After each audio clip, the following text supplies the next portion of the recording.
Hi everyone, and welcome to ACCA P4 Advanced Financial Management Live Session. Last week we were doing cost of capital. We stopped at element of cost of capital, so I am going to pick it from there, and then we move on to chapter number 5, which is going to be the theories of gearing. So last week we said cost of capital is basically the cost that we would have to incur in raising money to finance the company's activities. Okay, and as such, companies raise money from equity and raise money from debt. So if I want to know my cost of capital, which is the overall cost of capital called the WACC, then I will need to get my cost of equity and my cost of debt. But as we said, to determine your cost of capital, you would have to get some element. And the element of cost of capital here should be the risk-free rate plus the return that you would have to get to compensate for risk. And that is what is called the risk premium. Last week, I explained all of that. So we're going to pick it from there. Okay. So the element of cost of capital are the risk-free rate plus a risk premium to compensate for both business and financial risk. The moment the business and financial risk will change, your cost of capital should also change. How do we calculate the cost of capital? We said to calculate the cost of capital, I will need my cost of equity, I will need my cost of debt, and then I will weight them together to calculate the overall cost of capital, which is called WACC. How do I calculate cost of equity? There are 3 broad ways. Your syllabus wants you to know how to calculate cost of equity. So if I see I have to calculate cost of equity, I can either use dividend valuation model, I can use capital asset pricing model, or I can use what is called the Miller and Modigliani model. So when you are supposed to calculate your cost of equity, you will need to talk to the questioner and ask the question, which one do you want me to use? Is it the dividend valuation model? Is it the CAPM, or is it the Miller and Modigliani? So far as the P4 exam is concerned, dividend valuation is technically not being examined, okay, but it's still in the syllabus, so you need to refresh your mind. It's basically the same as what you did in your F9. So far as P4 examination is concerned, is the application of CAPM and Miller and Modigliani, which is more examined. So chapter number 4 is looking at the dividend valuation. Chapter number 5 will look at the Miller and Modigliani, and chapter number 6 will look at the CAPM. So that is all about the cost of capital. So to know everything under cost of capital, you need chapter 4, 5, and then 6. So let's go straight to chapter 4. We start. Chapter 4, we're going to calculate the cost of capital using the dividend valuation. And straightforward, this is what I do for students. When I have to use the dividend valuation model, cost of capital is all about formulas. And the formula you have to use depends on the question in front of you. So if I see that I have to use the dividend valuation, I need to ask myself, the dividend in the question, are you constant? Or the dividend in the question, are you growing? This is how you have to lead yourself.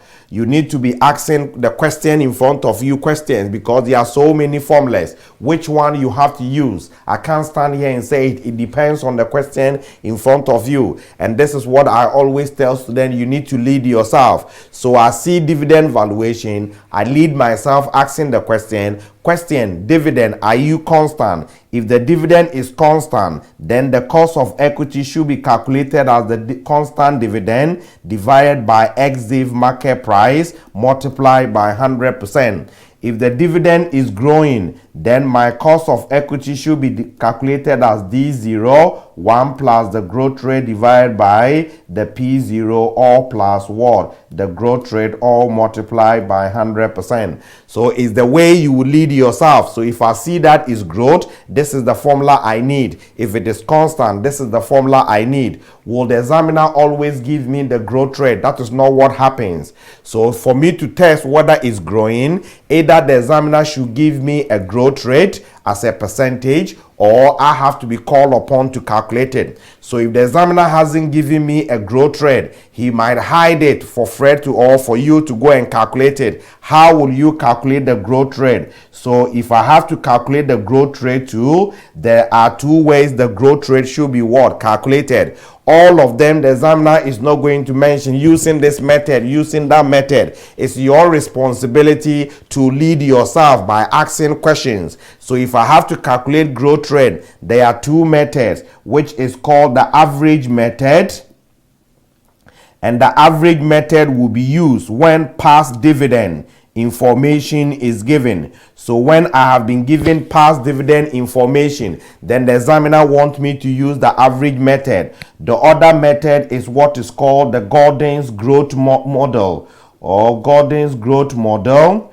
And that model is saying that your G should be calculated as RB. For the average, your G is calculated as D0 dn raised the power 1 over n, all minus 1. So it's a matter of you dealing or leading yourself here. That is why you see me teaching using branches. Those branches I'm using, I'm not drawing it because I like to draw them. It's a way of helping you to solve questions. So if I have to calculate cost of equity, I see that I have to use dividend valuation. Dividend, are you constant? If it's constant, I fall on the branch, I come and use this formula. If it is growing, this is the area, I come and use that formula. Dividend, are you constant or growing? How do I get the growth rate? Either the examiner gives me the growth rate, or he is calling me to calculate it. If you want me to calculate it, have you given me the past dividend? I have to use the average method, or have you given me RB for me to use the Gordon's growth model?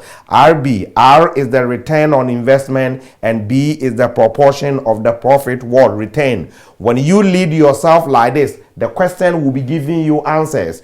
Don't forget that the examiner is setting the question based on the principles. So if you go to the principle, that this is what the principle is saying I have to do. So I need dividend, I need growth rate, I need this. When you go to the question will be giving you those answers. But when you go to the question straight without the principle, you don't know what you should use, whatever figure or information in the question to answer. So this is basically how we would have to calculate the dividend valuation cost of equity. So let's go to our note. Everything there is what I've summarized for you. If it is constant, this is your formula. If it is growing, that is it. So let's take this example. A company is expected to pay a constant dividend of 40p per share. The current SDIV market price of price is £3 per share. What is the cost of equity? This one should be straightforward.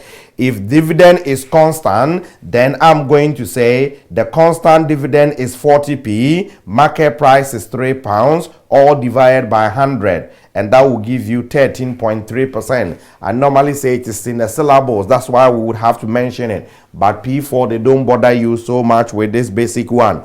If the dividend is growing, calculate the cost of equity. If anticipated growth rate in dividend is 10%. If it is 10% growth rate, then I will say my dividend valuation cost of equity should be the D0, 1 plus the growth rate divided by XDIV plus the growth rate, all multiplied by 100%. Dividend is 0.4. Dividend is growing by 10%. Market price is 0.1, all multiplied by 100%. And that is what is given 24.7%. So this should be straightforward. In the formula, we need the XDIV price. We need the XDIV market price. So if the examiner gives you the cum div market price, it's your responsibility to convert it from what? Cum to X. So X is equals to cum div share price deducted or minus the current dividend or dividend just about to be paid. I normally call it the current dividend. Okay, it's just the dividend to be paid, so current dividend, and that will give you the XDIV. and that is what you need in the formula. So when you are going to pick a market price, you don't say, oh, I need a market price. I need XDAVE market price. So when I go to the question and the examiner hasn't given me XDAVE, but he's giving me CumDAVE, I know straightforward, it's not the CumDAVE the principal is telling me, it's the XDAVE the principal is telling me. Therefore, I need to do some calculations to bring myself to the level I want. You don't go to the question and say, I want market price. If the market price is hidden in terms of cum, you will pick it and you think you are doing something. Meanwhile, you are somewhere altogether. So go to the question with the principle. That is the only difference. Okay, so here share price is quoted at CumDAVE of 4.15. The dividend has been declared at 50p. What will be the XDAVE? Obviously is the CumDAVE minus the XDAVE, which is equals to, is it 4%? Estimating the growth rate, that is what I summarized on the flow chart for you. This is the same as the average word method, and the average method will be used when the past dividend information is given, and that is the formula we have here. So example, a company currently pays a dividend of 32p. 5 years ago the dividend was 20p. Estimate the growth rate. Simple. The D0 divided by Dn 1 over n minus 1. Because I have been given past dividend, I substitute it in the formula. My current dividend is 32. My dividend paid some years back is 20. And then how many years? 5 years. So I'll say 1 divided by 5 minus 1. And that is what is giving approximately the 10%. So all these are just straightforward. The problem is, question doesn't come small like this. It's in a bigger question. So if you haven't led yourself, how will you be able to extract this information from that bigger scenario? That is always the difference. So watch out for that. Then next, the dividend of Porto PLC over the last 5 years are given below. Year 1 to year 5. Dividend 180 up to 280. Porto PLC current XDAVE market price is £4 and it has in issue 1 million ordinary shares. Calculate the company's cost of equity.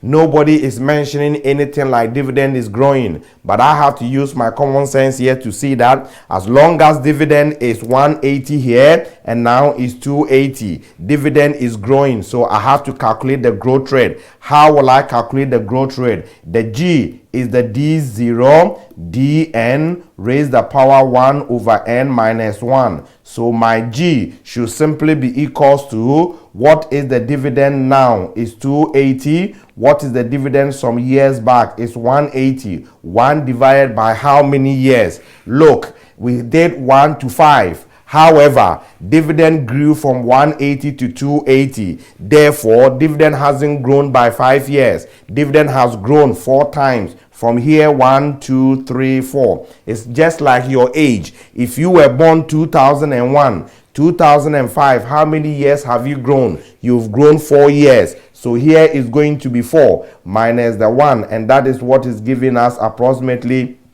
12%. Sometimes this is creating confusion. When you come here, you see that we said 5 years ago. When the examiner says 5 years ago, you put n as 5, because if I'm standing in year 2005 here, for instance, and I'm 4 years because I was born in 2001, I will say I am 4 years old. If I'm 4 years old, I will say I was born 4 years ago. I can't say I was born 5 years ago. If I was born 5 years ago, how come I'm not 5 years, I'm 4? So when they say 5 years, 4 years ago, 2 years ago, n is equals to the 2 when they use ago. But when they give you specific years like this, it's not going to be 5 there. You have to count the growth, and that is 4. So what then will be my cost of equity? Is going to be the current dividend, and the dividend total here is 280. Number of shares is 1 million, so my dividend per share will be equals to 0.28, which is 28 pence. Into bracket, dividend has grown by 12%, divided by the XDAVE market price, which is 4, plus 0.12. There's a typing error in the in the note. So what will be your cost of equity? 0.28 times 1.12 divided by 4 plus 1.12, and that is giving 19.84%. So make adjustment here. This one should have been 12% and 12%, and this one should have been 19.84%. So this is how you would have to calculate your dividend. This is how you would have to calculate your cost of equity using dividend valuation. We also said we can calculate the growth rate using the Gordon's growth model, and the G is calculated as RB. Everything of the dividend valuation is what I have summarized here for you. So this is all what you need as your template. Okay, so if I have to ask the question, is it dividend constant, growing, how to calculate growth rate? So this is all what I need, and then I ask the scenario in front of me to give me the necessary information. I put it in the formulas, and that's it. Okay, so let's go to the Gordon's application. This example says consider the following: current cum div market price, current dividend, dividend payout ratio, average profit on investment, calculate the cost of equity. If I have to calculate the cost of equity, I see dividend. So dividend valuation is applicable. Dividend, are you constant or are you growing? Examiner didn't give me a percentage growth rate. That doesn't mean the question hasn't got a growth rate. It could be the examiner wants me to calculate it. How will I calculate it? I ask the question, either I have to use the average approach where past dividend is given, or I have to use the Gordon's growth model where RB is given. Question, have you given me past dividend? Question says no, no past dividend. Question, have you given me RB? R is the return on investment, which is given to me at 10. So the examiner is flashing me, use the Gordon's growth model. So I will say my G is equals to the RB. R is the return on investment, which is 10%. B is the proportion of the profit retained. Question is telling me dividend payout ratio is 60%. So meaning 60% of the profit will be paid out as dividend. And as such, 40% is supposed to be retained. So if 40% is supposed to retain, this one will be 0.4, and my growth rate is going to be 4%. If my growth rate is 4%, how will I calculate the cost of equity? I would say the cost of equity should be calculated as the D0, and the dividend given is 40 pence into bracket 1.04 divided by plus the growth rate of 0.04 divided by the ex-div market price. Question, where is the ex-div market price? They gave me the cum div market price. If cum div market price is given, that is not what I want. I want the ex-div. So it's my job to convert from cum to x. So to get my x, I will say 2.5 minus the dividend of 40 pence, and that will give me 2.10, and that is the 2.1, and I should be able to calculate my dividend or cost of what? Equity. Okay, and that cost of equity is going to be about 23.8%. So that is what we have there. It's always how student you lead yourself through a question, and the only solution is go back to the principle and use the principle to talk to the question. Question will give you the answers and you flow with it. So this is how we have to learn how to calculate our cost of equity. How do we calculate the cost of the preference shares? Okay, the cost of preference share capital. Preference share dividend is not subject to growth. Preference shares attracts a fixed rate of dividend. So cost of preference shares is basically the dividend divided by ex-div market price multiplied by 100. The only thing you need to remember is dividend is a percentage based on the nominal value. We don't apply dividend as a percentage based on the market price. We apply it as a percentage on the nominal value. So we read, a company has in issue 100,000 6% preference shares of £1 each with a market price of 40p. What is the cost of preference share capital? What is the cost of preference share capital? Okay, so we are going to calculate the cost of the preference shares. What will be my dividend? Dividend is 6%. Nominal value of the preference shares is 1. 6% of 1 will give me 0.06. In other words, 6 pence. And the market price is what? 40 pence. 0.4 multiplied by 100%, and that is what is giving the 15%. So cost of preference shares should simply be easy. Now let's go to calculate cost of debt. When you go to cost of debt, now I'm also going to summarize it for you. If you go to cost of debt, there are so many types of debt. Which debt are we talking about? We can have what is called traded debt, or we can have what is called non-traded. What is an example of traded and what is an example of non-traded? Because the examiner is not going to lead you telling you traded, non-traded. It's your job. So when I'm about to calculate cost of debt, I ask, is it traded? Traded debt are those that you can buy and sell. Non-traded debt are those ones you can buy and sell. And that is basically a bank loan or overdraft. A bank loan or overdraft. Example of traded are loan notes, or somebody will say bonds, or somebody will say debentures. So when I read the question and the examiner wants me to calculate the cost of a bank loan, I know straightforward is non-traded. If I want to calculate the cost of the loan note, the bonds or debentures, I know is traded. What is the formula for calculating the cost of a bank loan, which is non-traded? If you go to the bank manager for a loan, you pay interest. Interest is a tax allowable expense. So you will save what? Tax. Therefore, your cost will be net of the interest. So cost of the bank loan is your interest rate into bracket 1 minus the tax rate. That's it. If it is a traded debt, you further have to talk to the question. You need to ask the question, this traded debt, are you redeemable or are you irredeemable? Okay, these are all the tricks, because if you don't see them, all of them have got different formulas of calculating the cost. So if you miss them, obviously you miss the cost of it, because some people will say, oh, the cost of a redeemable debt is internal rate of return. Bank loan, isn't it also redeemable? It's also redeemable, but its cost is not the same as internal rate of return. So watch out. Okay, if it is irredeemable, then the cost of the debt is equal to interest into bracket 1 minus the tax rate divided by X interest market price multiplied by 100%. If it is redeemable, that is where you are calculating internal rate of return, or sometimes they call it what? Yield to maturity. Sometimes they call it yield to maturity. Or instead of yield, somebody will say return to maturity. They also call it the redemption yield.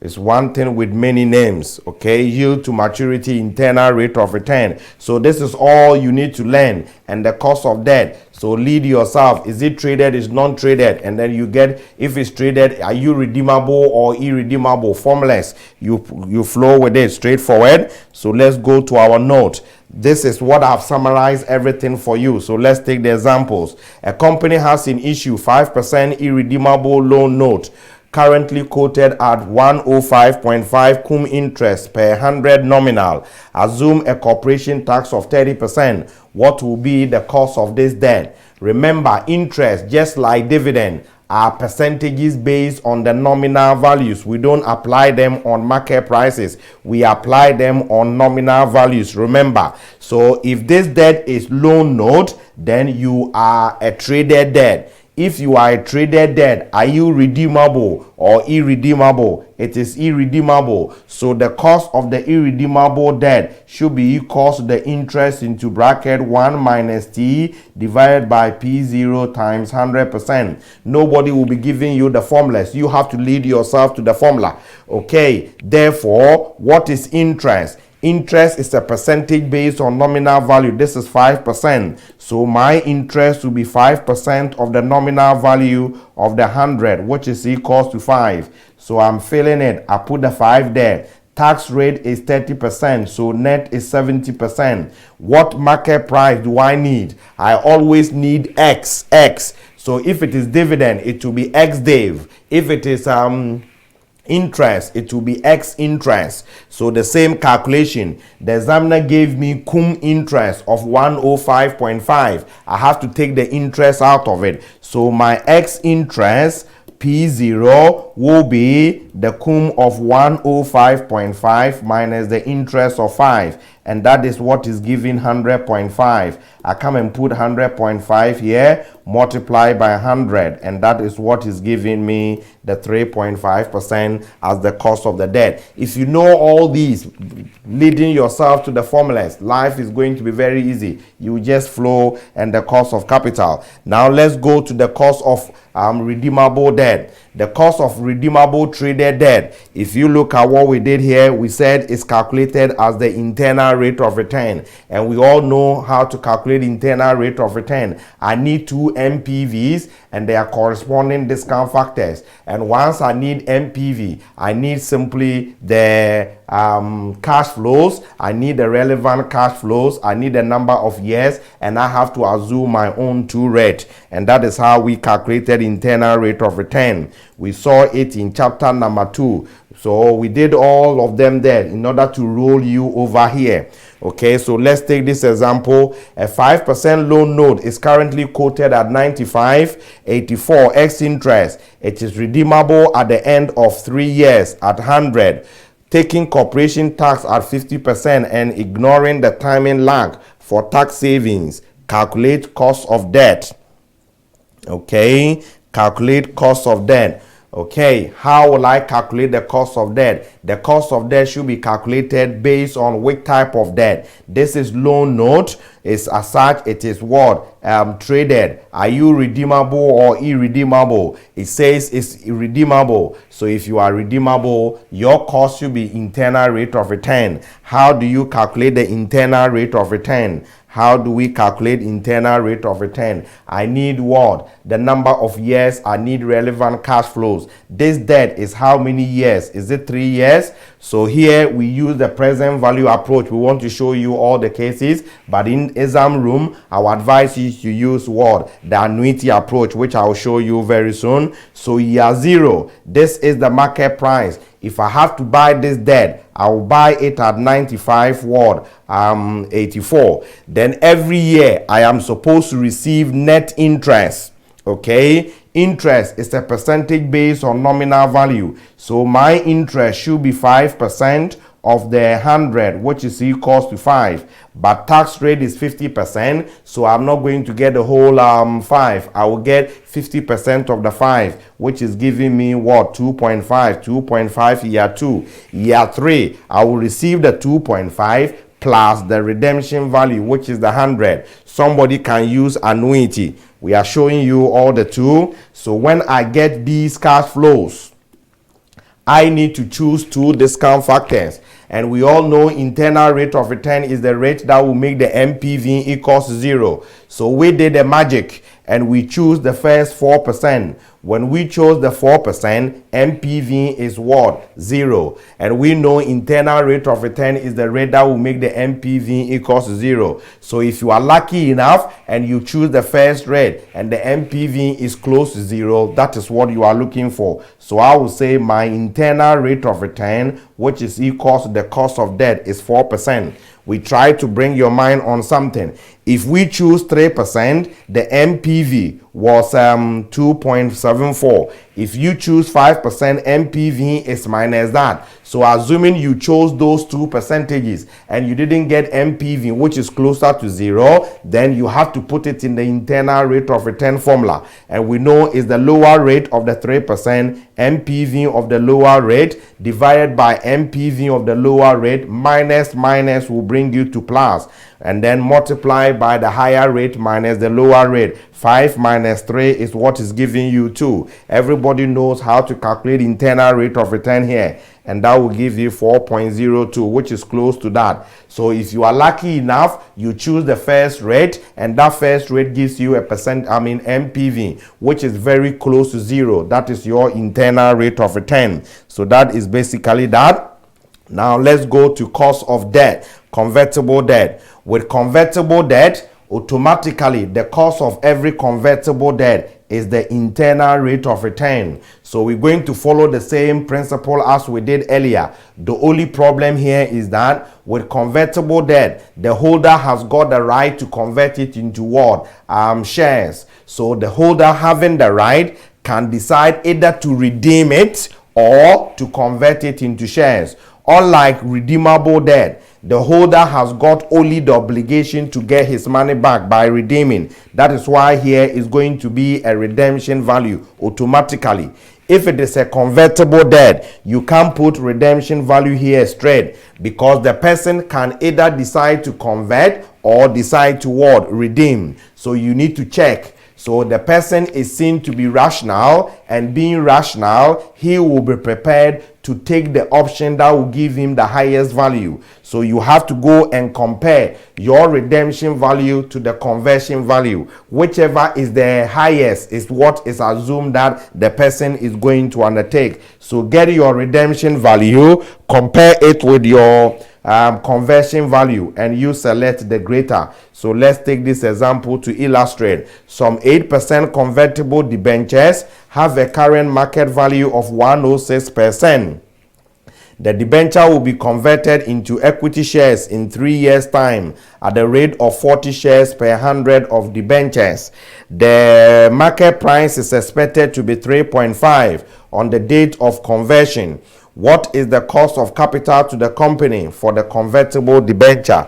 Assume a corporation tax of 33%. It's a convertible debt. Cost of it is straightforward. The internal rate of return. How will I get the internal rate of return? I have to calculate what? 2 MPVs using my own 2 discount factors. So let's be with me here. I will start year 0. What is the market price? According to the question, the market price of the convertible debt is 106. So this is like my initial investment. Then year 1 to year 3, I would have to receive what? Net interest. What will be the net interest? Interest rate is 8%. Nominal value is 100. Tax rate is 33%, so I will get net of it, which is equals to 5.36. Somebody can decide to use the present value by creating year 1, 2, 3. But because it is a constant cash flow, using this present value approach will waste your time. But as I said, we are trying to show you all of them. I will advise you to use the annuity. That is the fastest way. So as long as my net interest is the same over the 3-year period, I'm using annuity of 1 to 3. And that net interest is this. When I get to the last year, this is what I have to ask the question. Am I supposed to use conversion value, or am I supposed to use the redemption value? Okay, am I supposed to use conversion value, or am I supposed to use what? Redemption value. So go and check your redemption value and your conversion value. According to the question, we will redeem it at what? 100. If the question don't give you the redemption value, you still have to assume that you will redeem it at 100. And what will be your conversion value? My conversion value should be the value of the shares as at the date of me what? Converting. So they said that debt can be converted into what? 40 shares per every 100 nominal. So if I will get 40 shares, when will I have to convert to get the 40 shares? In 3 years' time. So if it's 3 years' time and I have to get 40 shares, what will be the value of the 40 shares in 3 years' time? Question said the market price of the shares as at the date of conversion is 3.5. So if each share is 3.5 and I will get 40 shares, how much value am I going to get? That is the 40 multiplied by what? The 3.5, and that is giving 140. Therefore, my conversion value is more than my redemption value, and as a result of that, the investor, being rational, will pick what? The conversion value. You have to assume your own two red. So they assume 12%, and when they assume the 12%, they got NPV of that. And they also assume 15%, and they got what? A negative NPV. I don't have to teach you how to calculate the internal rate of return at this point. We've done that already. And then you put the cost of capital, which is the internal rate of return. The lower rate is 12%. The 12% gave positive NPV. Positive NPV minus will bring you to plus, the difference between the two red. So given these two examples, we are killing so many birds. The first one is, if you assume the first percentage and the NPV is closer to 0, that is your internal rate of return. The second one, we're telling you, if you assume the first figure, as we assume 12% and it's not equals to or close to 0, we can't say that is our internal rate of return. It's calling us to go and bring additional what? Percentage to calculate another NPV before we put it in the formula to come and get that internal rate of return. So that is how we calculate the cost of a convertible debt. Okay, next, let's go and calculate the cost of a short-term funds. Short-term funds are also called non-traded debt, and we said it is the interest rate. It should be the interest rate into bracket 1 minus T. So bank loan, the cost of a bank loan is just straightforward in that case. So let's take this question. A company has 8% bank loan with a book value of 3 million. Calculate the cost of this bank loan. Assume tax rate is 30%. If you can't calculate the cost of a bank loan, it is better you didn't even go there. Okay, I doubt, because I haven't yet seen any P4 question that is worrying you and cost of bank loan. It's just too basic, but it's still in the syllabus anyway. So to calculate the cost of the bank loan, what is the interest rate? Interest rate is 8%. Tax is 30%, 70% of that is 5.6. This is how you calculate the cost of a bank loan. Basic. Okay, so now we know how to calculate the cost of each of the sources of finance. Bring all of them together, weigh them with respect to their market values, and that should give you what is called the weighted average cost of capital. And this is what we learned whole in what? F9. If you remember, this is what we learned whole in F9. So let's take this comprehensive example to summarize whatever we have done. Okay, and then we move on to the higher level. So I read, the management of Han PLC is trying to decide upon a cost of capital discount rate to apply to the evaluation of investment project. The company has an issued share capital of 500,000 ordinary shares, £1, 500,000 ordinary £1 shares with a current market value cum Dave of 1.17 per share.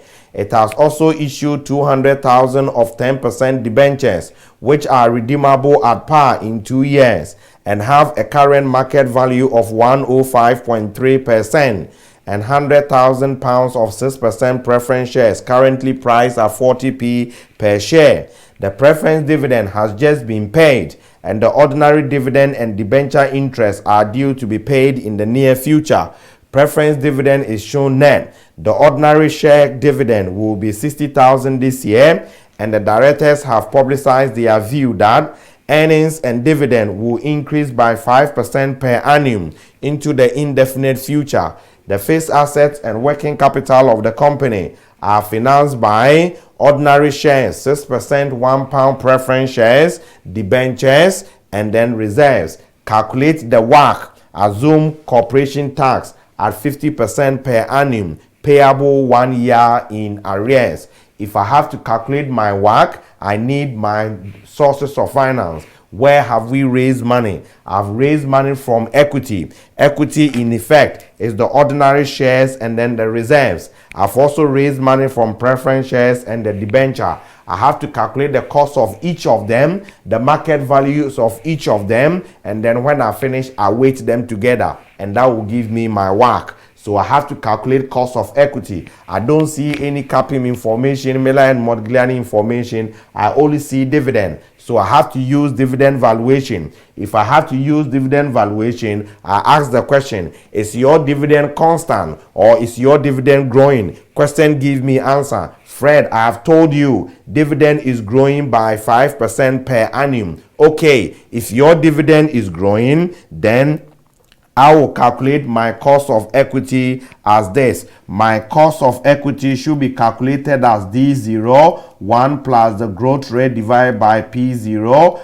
plus the growth rate multiplied by 100%. Okay, then if this is how you want me to calculate it, I go to the question again. Where is that your dividend?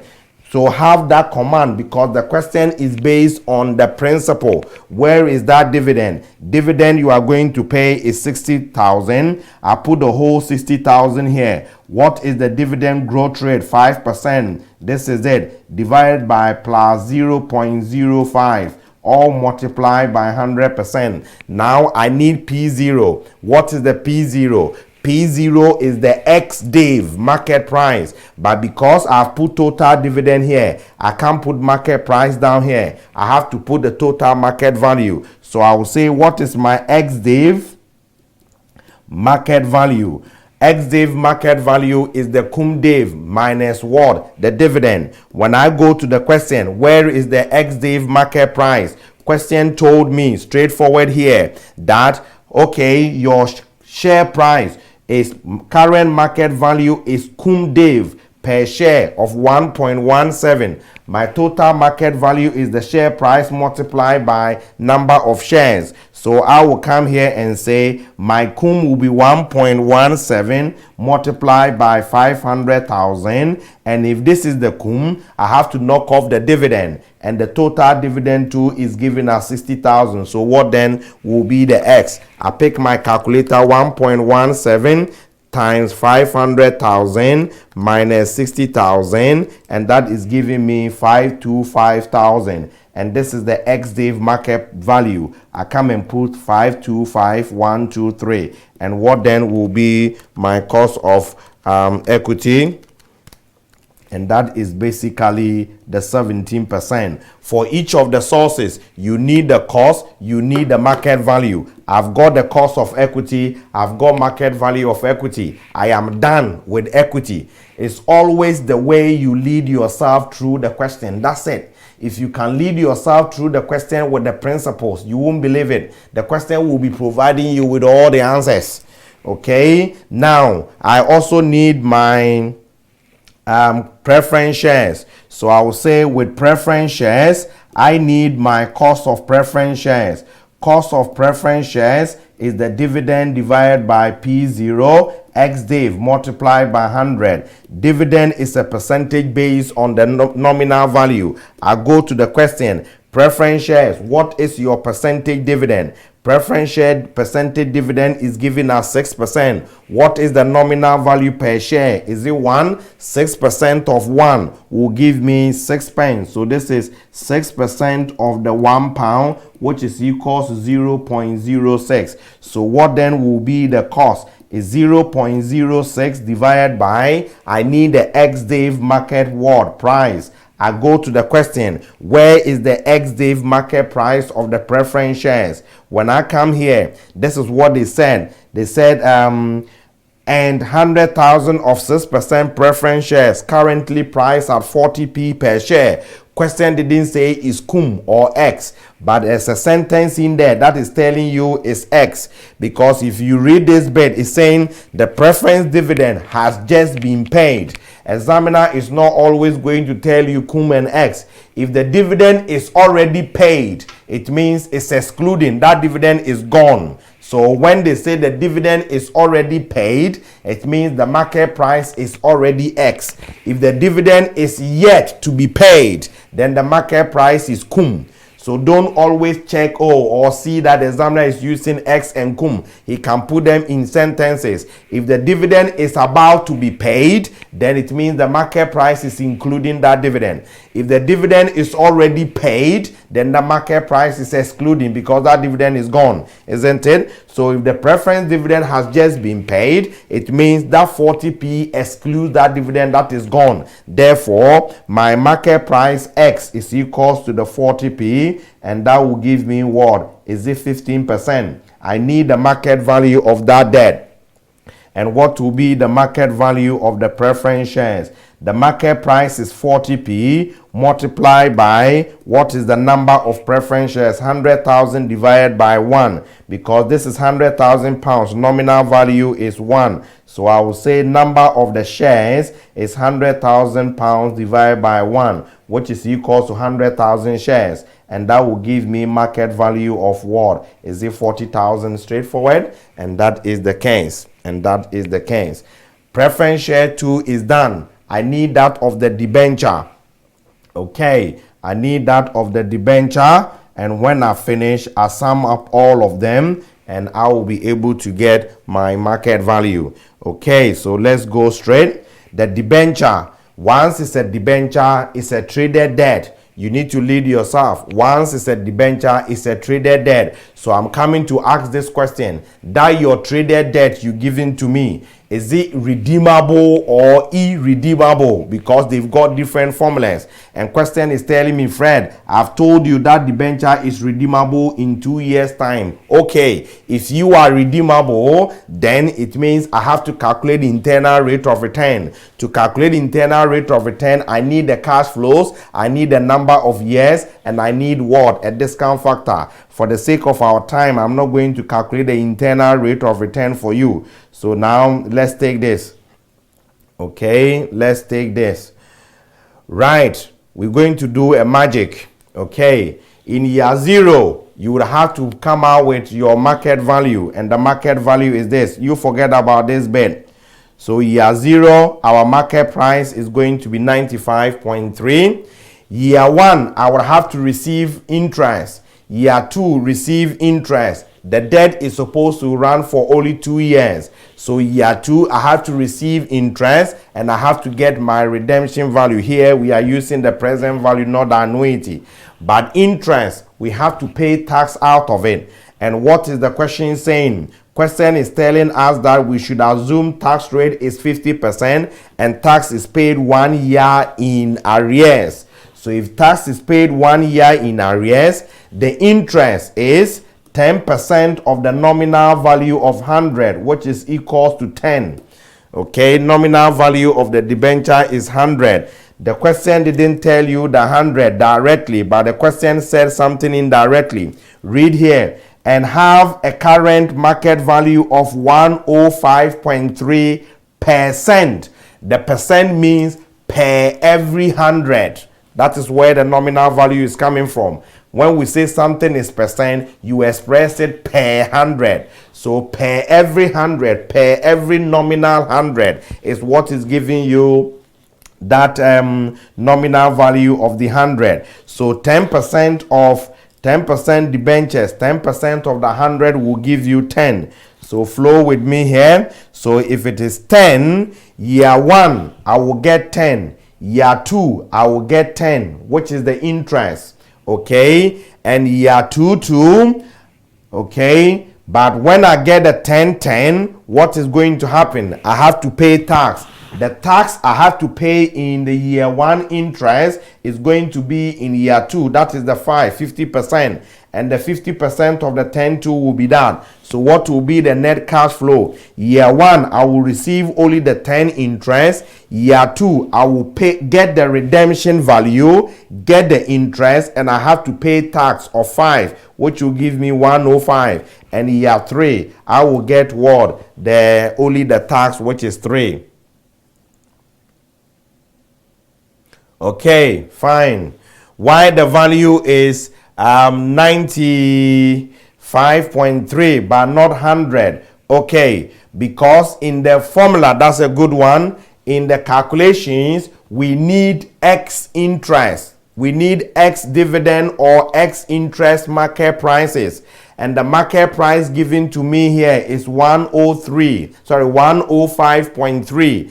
Examiner didn't tell me is cum or X, but look at the sentence here. The preference dividend has just been paid, meaning the preference dividend is gone, isn't it? And the ordinary dividend and debenture interest are due to be paid in the near future. What is it telling you? That debenture interest is not yet paid. So this market price is cum. So once it's cum, I have to convert it from cum toward X. And the X is the cum minus the interest. And the cum is 105.30 and the interest is 10. So that minus 10 is what is bringing 95.30. Okay, brilliant for picking that up. But all what you need to remember is you need the X in the formula. So if the examiner don't give you the X, it's your job to convert it into what? X. So what we did here is we did the magic because we believe everybody knows how to calculate what? The cost of redeemable debt through internal rate of return. So we assumed 8%. And when we assumed the 8%, we made MPV of 0.02 minus. Because it's very close to 0, that internal rate of return should be approximately equals to what? 8%. How will I calculate the WACC? Having got my cost of equity, market value of equity, cost of preference shares, market value of preference shares, I will also need the market value of what? The debenture. And what will be the market value of debenture? If you go to the balance sheet given, the debenture is £200,000. Don't forget to divide it by 100, just as you did for the preference shares, before you multiply by the ex-date price of 95.30, and that is expected to give you 190,600. What then should be my WACC? With all of them together, my WACC should be my cost of equity, which is 17%. Market value of equity we said is 525,000, plus cost of the preference shares we said is 15%. Market value of the preference shares we said is what? 40,000. Cost of the debenture we said is 8%. Market value of the debenture we said that sum this plus that is giving you 755,600, 755,600, 755,600. And when you solve this mathematically, it should give you the WACC of 14.6. So this is how the WACC is supposed to be calculated. This is how the WACC is supposed to be calculated. So this is your basic WACC, and this is basically the same as what you did in your F9. Okay, obviously, is it possible for us to use WACC to appraise any investment or every investment? The answer is no, because your WACC, as we said, will reflect your business and your financial risk. The moment the business and the financial risk, either of them or both, are changing, your cost of capital should also change. Therefore, your WACC will not be appropriate. So I can only use the WACC if the business risk is not changing significantly, if the financial risk is not changing significantly, and when the project is a very small project. If the project is a very small project, the company's risk profile overall is not going to change, because that is insignificant or immaterial. Okay, we will see its application in the near future.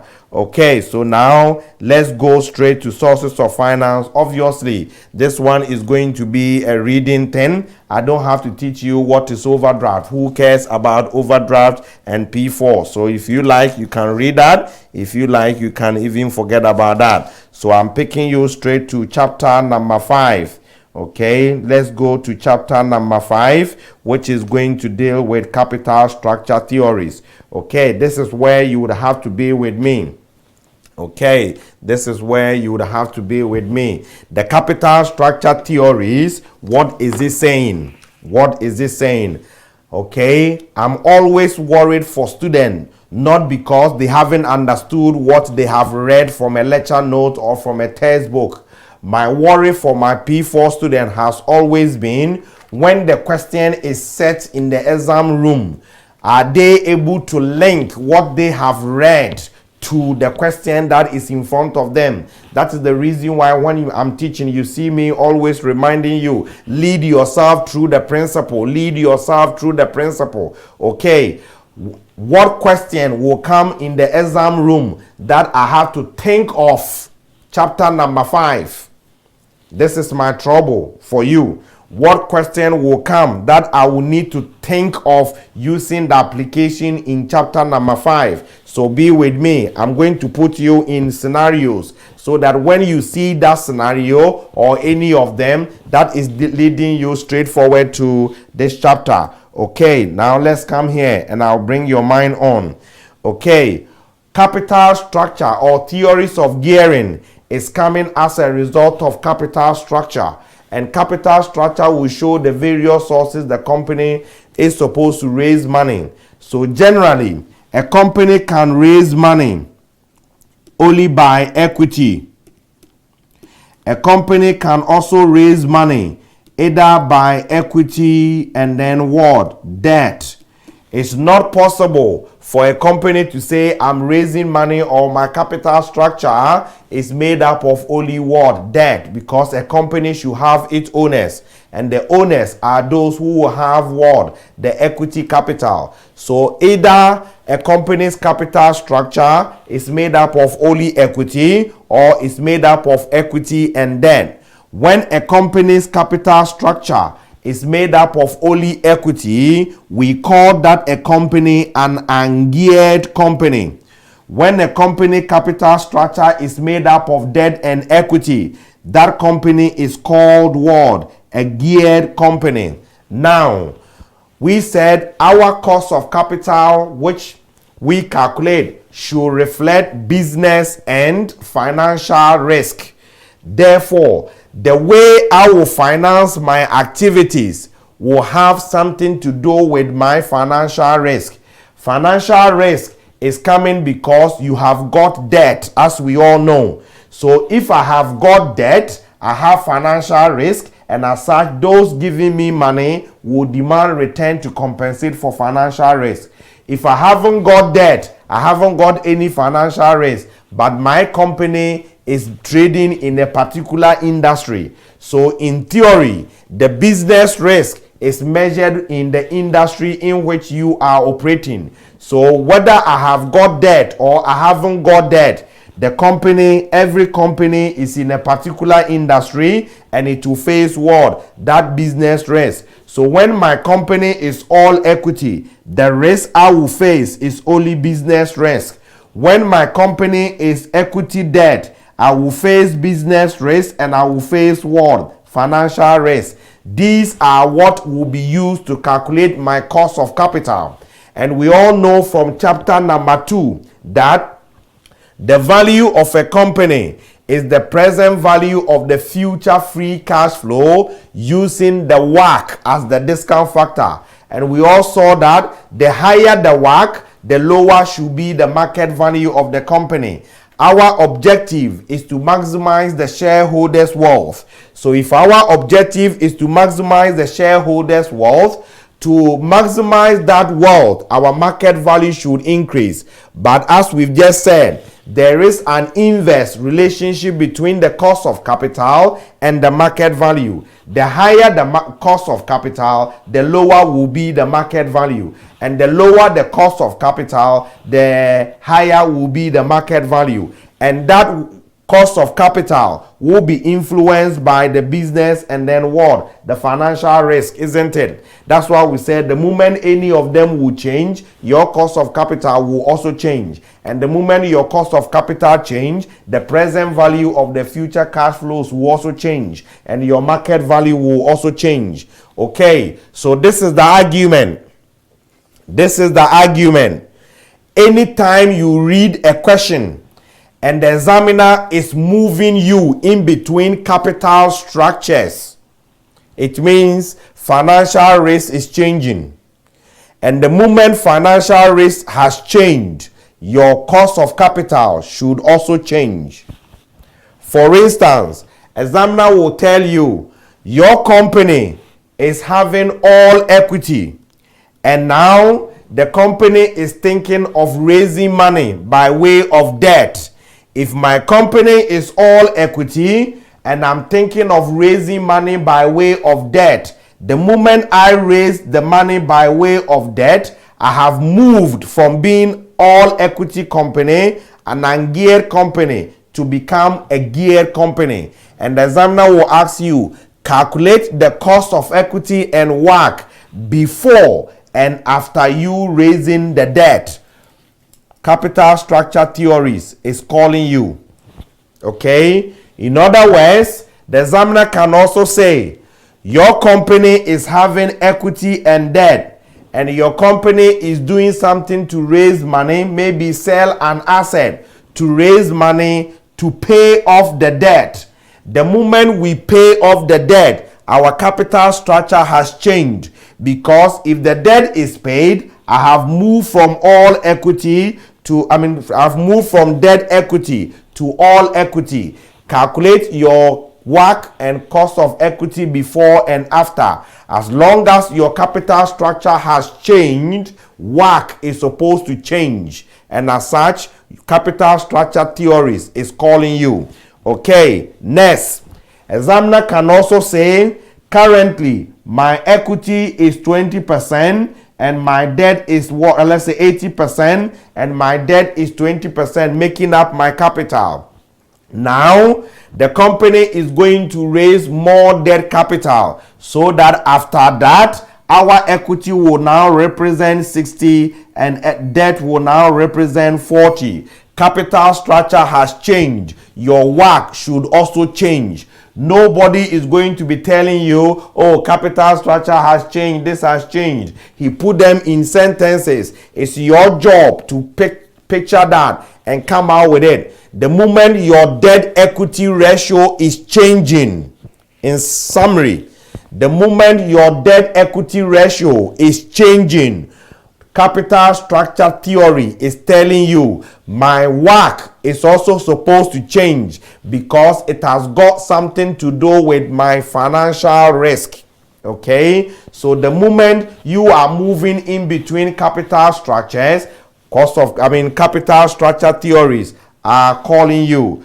And the capital structure theories we can discuss here will be the traditional theory and the Miller and Modigliani theories, which we will need the most, because that is what we are going to use to do the calculations. The traditional theory is basically a descriptive theory. It doesn't give us any equations. So Miller and Modigliani is what we are going to play with. So the traditional theory, this is their argument. Let me quickly explain that.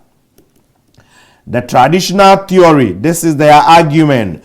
Nobody is going to ask you to draw, so don't bother yourself to learn this diagram. Don't bother. Nobody is going to ask you to draw. You just have to know the meaning of the whole theory. And the whole theory I'm going to discuss is what form the diagram.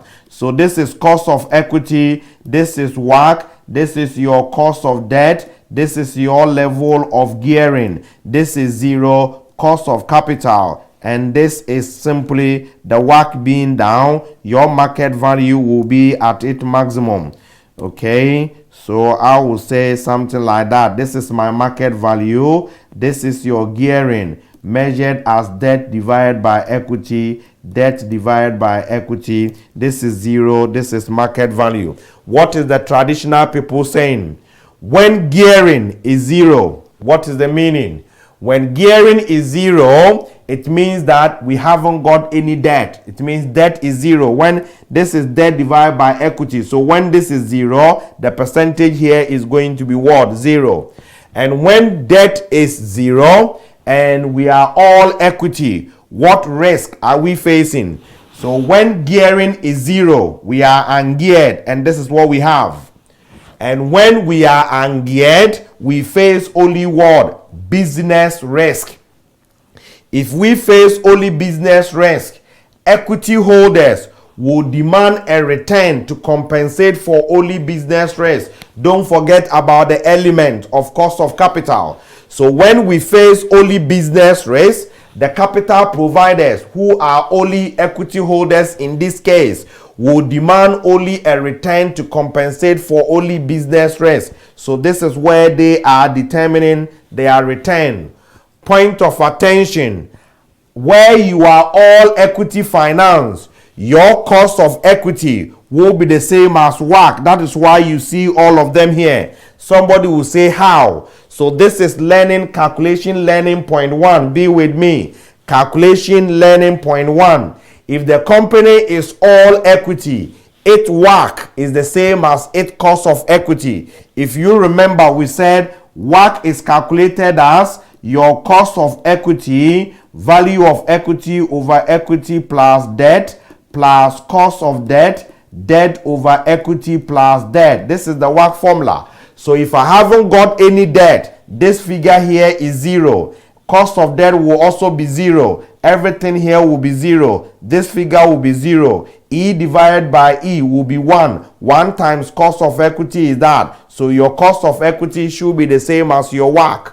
So the scenario I created, for instance, I am all equity. I want to raise money by way of debt. Calculate your current cost of equity and your current WACC, and your revised cost of equity and your revised WACC. What will be the argument? The moment I calculate my cost of equity here, that cost of equity should be the same as the WACC. And that is done before I have to come and calculate the new cost of equity and the new WACC for the purpose of the change in the capital structure. So learning point 1, when a company is all equity and gearing is 0, your WACC is the same as your cost of equity.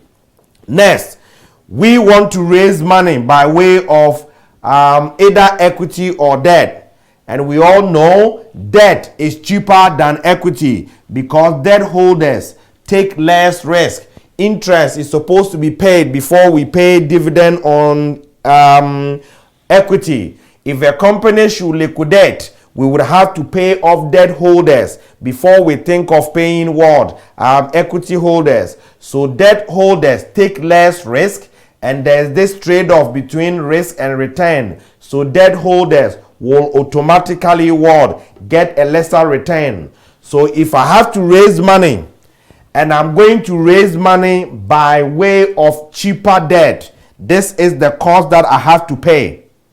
If I had raised the money by way of expensive equity, this is the cost I would have to pay.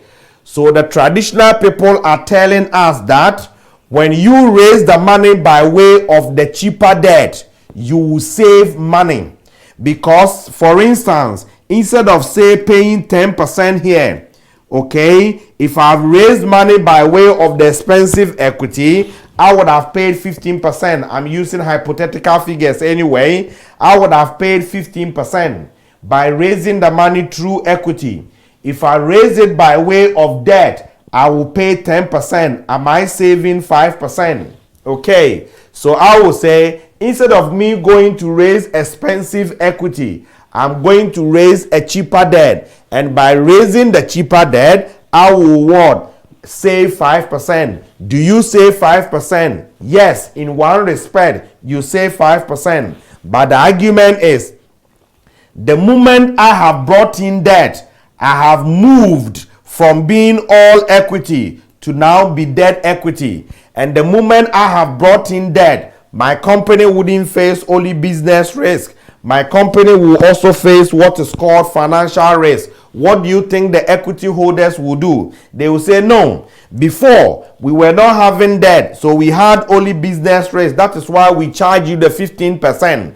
So now that you have brought in the debt, we are also going to face financial risk. So we will need a compensation for that financial risk. That is why you see the cost of equity word increasing. The more you bring in the debt, the more you will increase financial risk, and equity holders will demand a return to compensate for that increase in financial risk, and your cost of equity will be increasing. This is where the traditional argument is, so be with me. They are saying that initially, when you bring in the cheaper debt, the savings you will make on the cheaper debt is going to be more than the increase in the cost of equity. And because you are saving more than you are incurring, overall, which is called the WACC, that figure is supposed to be what? Falling, because you are saving more on the cheaper debt than the increase in the cost of equity caused by the financial risk that the cheaper debt brought. So initially, your WACC will be falling. When your WACC is falling and falling and falling, it won't fall forever. Why? Because as you bring in more debt, your debt becomes substantial. What will debt holders do? It's like you've gone to the bank manager for a loan. You went there 10,000. He's charging you 5% interest. The following day, you went there 100,000. He's giving you 10% interest. The following day, you went 1 million. He's giving you 10% interest. The following day, you go there. You want only 10 pounds. What is the bank manager going to ask you? Naturally, he's going to ask you, you know something? You have been getting 10,000, 100,000, 1 million all over the period. Are you sure the extra 10,000 that you need or the extra 1,000 you need, you'll be in position to pay? Now your debt is becoming mounted. The debt is becoming too much. Being significant, debt holders will demand extra return, and you see the cost of debt increasing. The more debt you bring, cost of equity is increasing. What is the WACC? The WACC is a follow-up. It's a weighted average of the two. So whilst the debt becomes substantial, cost of debt is increasing, cost of equity is increasing, the WACC will also increase. Therefore, traditional people are saying that you will initially reduce the WACC, but when when the debt becomes substantial, cost of debt will increase, cost of equity is already increasing, your WACC will also increase. So if you be able to combine debt and equity at the point where the WACC is at its minimum, the market value of the company being the present value of the future cash flow discounted using the WACC. So if the WACC is at its minimum, your market value will be at its maximum. And that is the theory of the traditional approach. This is just descriptive. We are not going to do any calculations here. The calculations will be for Miller and Modigliani, and that is what you would have to probably concentrate on the more. Here is just descriptive in case they ask you to write. If the examiner hasn't asked you to draw, don't draw any graph, because he wouldn't give you any marks for you drawing. Because when he says discuss and you just go and draw, he's going to give you 0, because there's difference between discuss and draw. Okay, he's not going to ask you to draw, so don't bother yourself wasting time to learn the diagram. You have to learn the discursive thing, and that is straightforward in your note. Now, Modigliani and Miller, we call them M and M. M and M. Modigliani and Miller, they came with their capital structure theory first in 1958.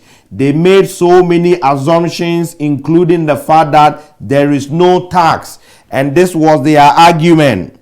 This was their argument. This is the cost of equity. This is the WACC. This is the cost of debt. Cost of equity, the WACC, and the cost of debt. This is your debt equity measuring the gearing. Obviously, this is 0. This is cost of capital. And this is your market value. It's also going to stay constant. The debt equity measuring the gearing. Okay, and this is the market value. What is the argument? Just as the traditional people said, if the gearing is 0, we are all equity. If we are all equity, we face only business risk. Equity holders will demand a return to compensate for business risk. At that point, your WACC will be the same as the cost of equity.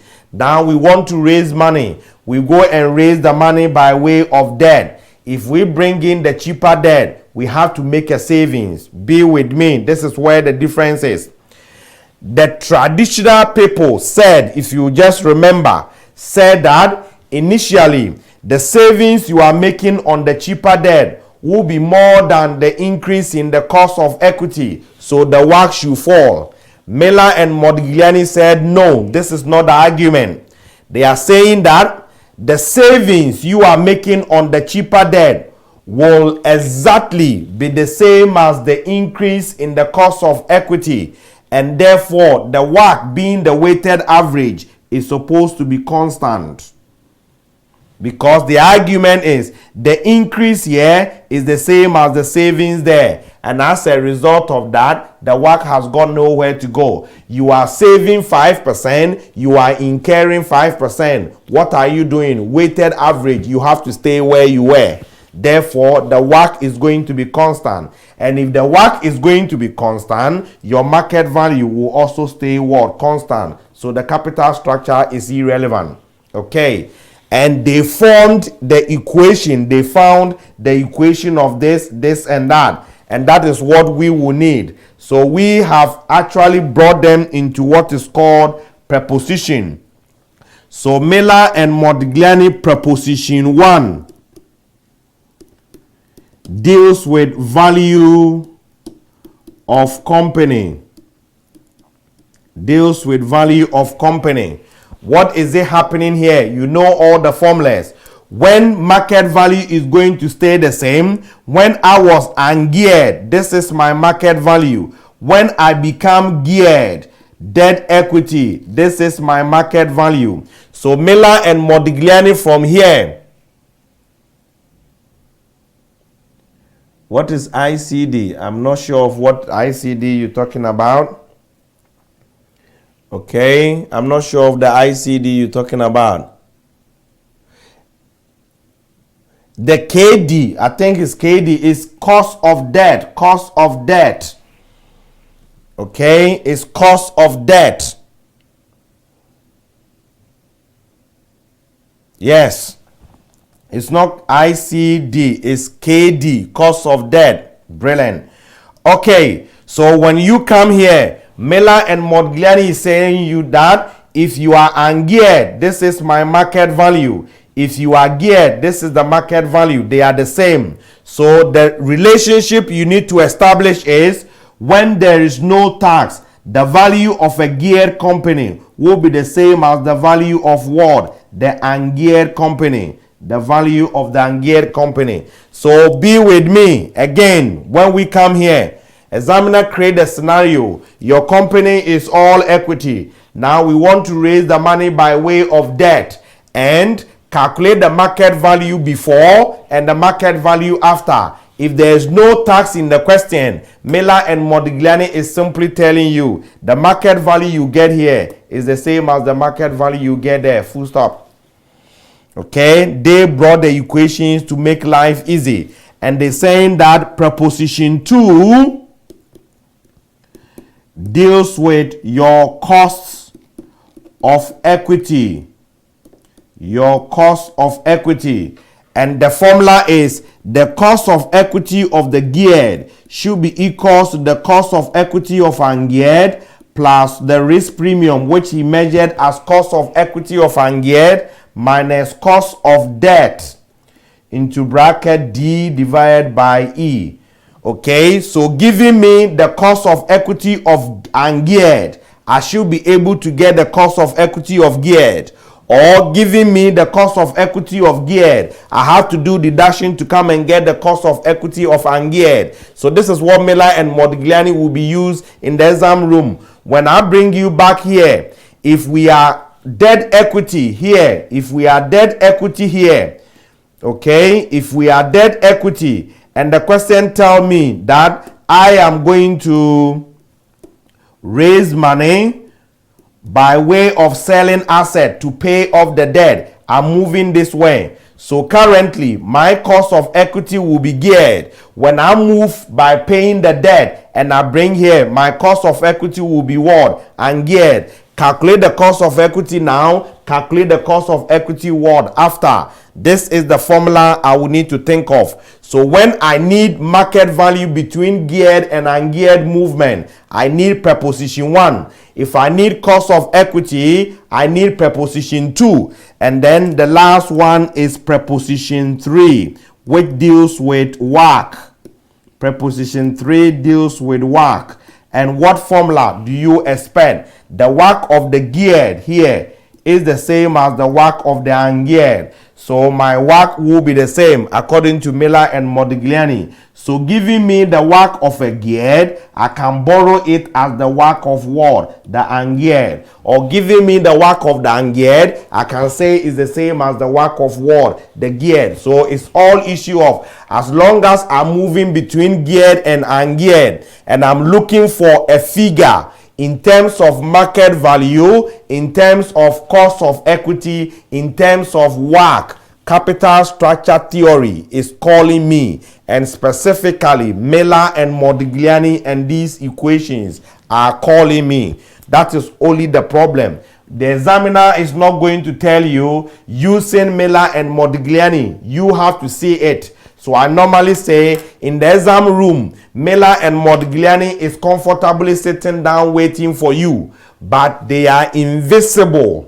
You won't see them physically because they won't mention their names. The only thing is that the moment you see a question where you are moving between geared and ungeared situations, then they are flashing you. I am here, call me, I am here. If you are not able to see that, you read the question 100 years, you won't get anywhere. Okay, so anytime you are moving between geared and ungeared, or ungeared moving to geared, then it is simply Miller and Modigliani. They were criticized on the assumption that how can you live in the world and assume there is no what? Tax. So they went and came back in 1963, and to be honest, this is what you are more likely to use in the exam room. They came back 1963 and they introduced what is called corporation tax. So we have Miller and Modigliani, 1963, they brought corporation tax. So when you read the question and you see tax percentage there, then you are not using Miller and Modigliani without tax. You have to use Miller and Modigliani 1963 with corporation tax. And most of the questions, I mean all the questions, you will see with tax. So the moment you see with the tax, this is what you want. And this is their argument. This is their argument. Okay, this is your cost of equity. This is your WACC. And this is your cost of debt. This is your debt equity measuring the gearing, and this is your cost of capital. Market value will be increasing like that. This is your market value. This is debt equity. This is zero. This is market value. Same argument. When gearing is zero, we face only business risk. Equity holders will demand a return to compensate for only business risk. At that point, your WACC will be the same as your cost of equity. Now, bringing in money, we brought the money by way of cheaper debt.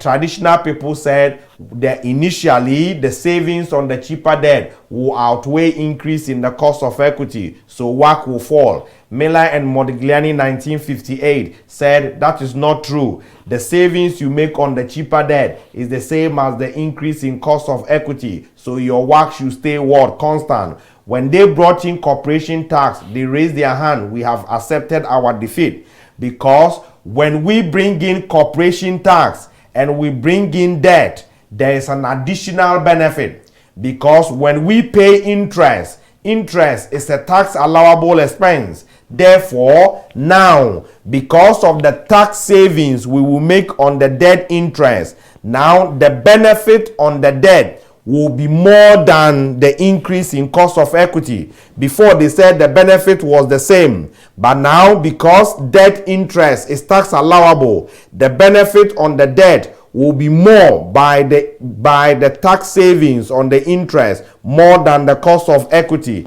and therefore your WACC will be falling.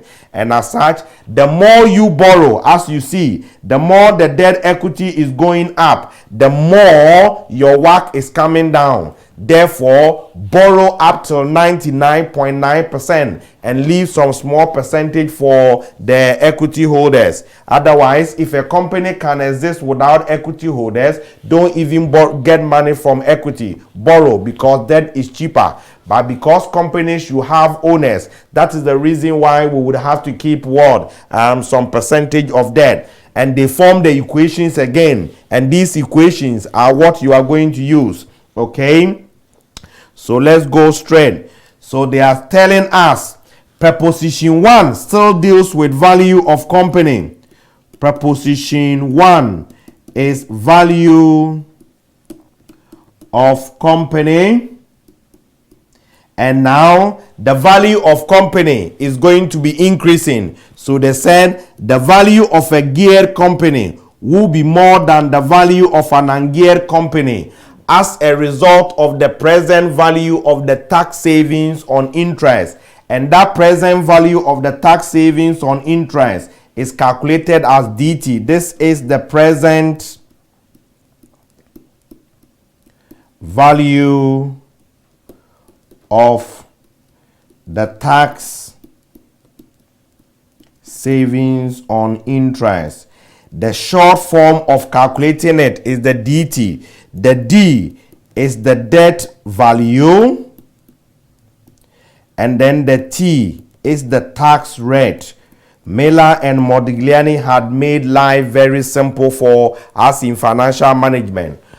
If you want the present value of the tax savings on interest, it is not the DT, but they have done the calculation to prove that instead of you going through the long way, the fastest way is to get the DT. I'm going to prove it for you, but you don't need that proof. In the exam room, you just bring the debt value multiplied by what? The tax rate. For example, I have got 10% debt, which is 10,000. Tax rate is, let's say, 30%. If I want to calculate the present value of the tax savings on the interest, I will say interest is 10% of the 10,000, which would have given me what? 1,000. What is the tax saved on the interest? Interest is 1,000 multiplied by the tax rate of 30%. Is it giving me 300? So every year I am going to make a tax savings of 300. So if every year is 300 tax savings, what will be the present value? Miller and Modigliani is assuming that this debt is irredeemable, is going to infinity. If it's going to infinity and every year I will get a constant tax savings of 300, have I got a constant perpetuity? And a constant perpetuity will tell me the PV of that constant perpetuity is going to be the 300 divided by the cost of the debt, which is 0.1. And that will give me 3,000 pounds. So to go and do all these horrible things, Miller and Modigliani has done their calculations and they've done it easy for you. To get this 3,000, I can do it as DT. D is the value of the debt, which is 10,000. The tax rate is 30%. 30% of the 10,000, is it the same as the 3,000? That is why they've done it easy for you. It's not your job. In the room, just multiply the D by the tax rate and move on, because they've made life easy for us. Simple. Preposition 2. Preposition 2 deals with still cost of equity. So anytime I have to use Miller and Modigliani to calculate my cost of equity, I'm thinking preposition 2. Anytime I need Miller and Modigliani to calculate my WACC, preposition 3. Anytime I need Miller and Modigliani to calculate the market value, preposition 1. So they are saying the cost of equity of the geared will be equals to cost of equity of ungeared plus cost of equity of ungeared minus cost of debt. Debt 1 minus T divided by equity. And preposition 3 still deals with WACC, and is saying the WACC of the geared now is not going to be the same. WACC of the geared is equals to the WACC of the ungeared multiplied by 1 minus DT divided by E plus D. Okay, and we all said the WACC of the ungeared is the same as cost of equity of the ungeared. So that is the movement. These formulas are in your note, which we can pick them quickly. So now let's go and look at figures to illustrate whatever we've done. So these are whatever I've explained, traditional theory. Everything I discussed is in here. And this is the diagram, which I've told you, if you like, don't even bother yourself to read. This is Miller and Modigliani without tax. And these are the formulas without tax. And this is Miller and Modigliani with tax. And these are the formulas we have just written. So now let's read this capital structure question to see if we can apply the Miller and Modigliani principle. If we can apply, the Miller and Modigliani principle. Now let's read.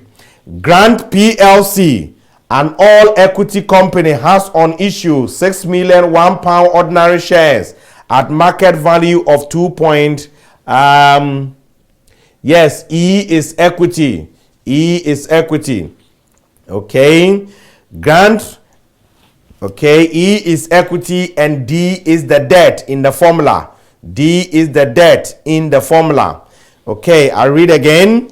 Grant PLC, an all-equity company, has on issue 6 million £1 ordinary shares at market value of 250 each.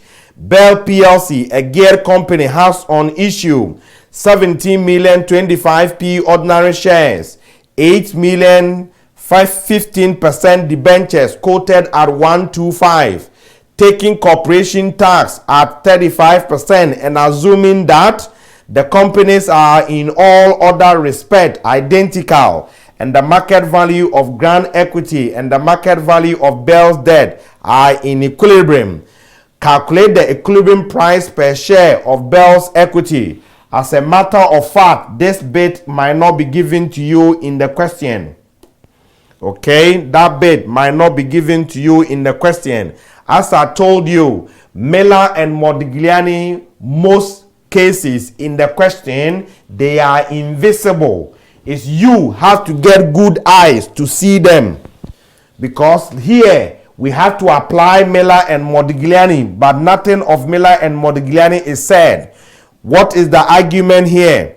Anytime I have been given geared figure, and I want to get an ungeared figure, or I have been given an ungeared figure and I want to get a geared figure, Miller and Modigliani is calling me. I'm here. Hello, come and use me. If you don't see that, nobody is going to tell you using Miller and Modigliani. Don't even think about it. Okay, so here, how will I know that Miller and Modigliani is calling me? Grant is all equity. Do I need the examiner to tell me Grant is all equity? Obviously no. Because when I look at Grant is having 6 million ordinary shares. That's it.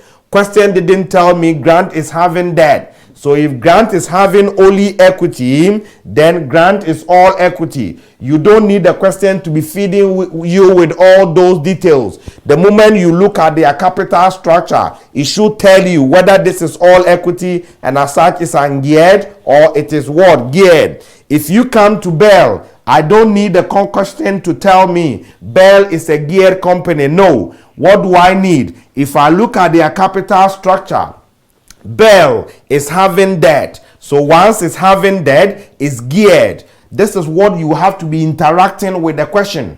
Nobody is going to be giving you, oh, this is geared, this is ungeared, and no. It doesn't work like that. Okay? So you would have to look at it and tell yourself, this company, who are you? Are you geared or are you ungeared? That is the reason why I was doing those boxes for you. Okay? Fine. So here we've seen Grant is ungeared and Bell is geared. So giving me Grant being ungeared and Bell being geared, and I want the market price of Bell. Market price of Bell is what? Geared. So if Bell is geared, Miller and Modigliani is telling me, given a market value of an ungeared, I should be able to use it to calculate the market value of geared. What preposition do I need? Miller and Modigliani preposition 1 told me that the market value of a geared company, is equals to market value of ungeared plus what? DT. So Bell is the geared one. This is Bell. Then Grant is the ungeared. So this is Grant. So giving me Grant market value, which is ungeared market value, I can use it to calculate the market value of Bell, which is geared. And as such, I will be able to calculate the market price of Bell's equity. This is where Miller and Modigliani will be coming in.